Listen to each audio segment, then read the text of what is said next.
My name is Jonathan Petrizzo, and the cultural text or media that I've chosen to analyze is the documentary on Jeffrey Epstein.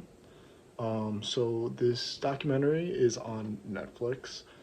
It is 4 episodes, about an hour long each, um, and the events are fairly recent, but they will go down in history.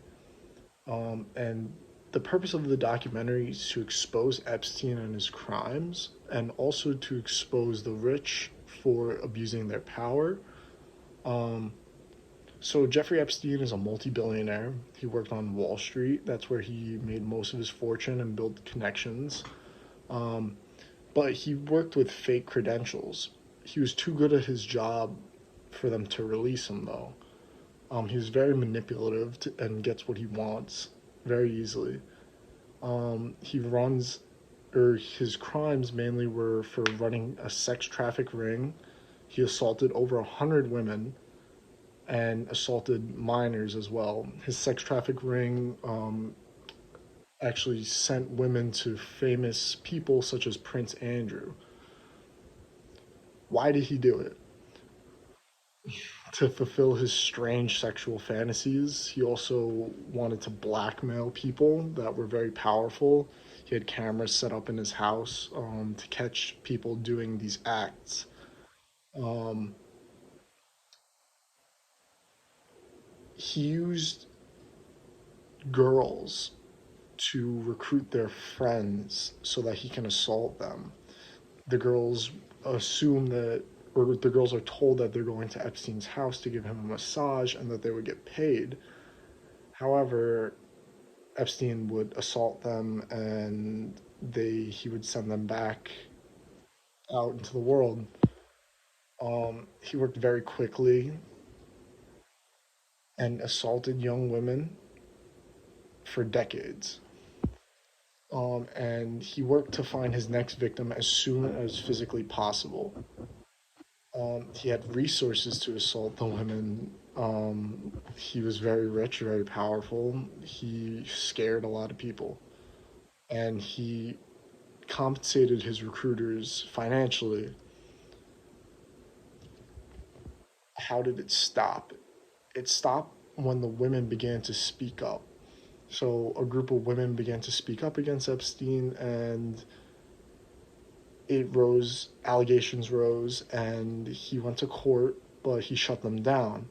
Eventually, he was sentenced to court, and the judge gave him a sentence that was very light.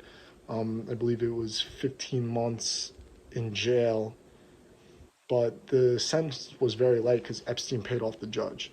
And again, shows the abuse of the power from the rich. And Jeffrey Epstein's a revered man, um, and he could get his way very easily.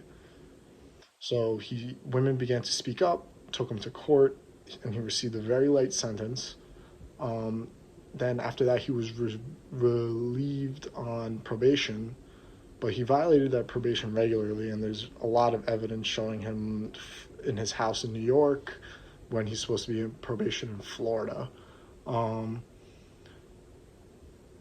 so after his probation, he continued to assault and traffic women. Um, and after many years, more investigating occurred, more evidence began to pile up, and a new judge was in power. So they took Epstein to court, found him guilty, and a few days later, after being found guilty, he was found dead in his cell. Now, how was this documentary created?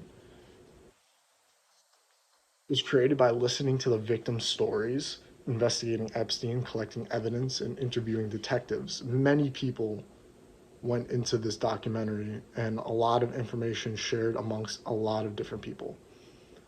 Why did they make it? To educate the people of the world on Epstein and his crimes, and to expose the rich for abusing their power, because that's a very big issue in America.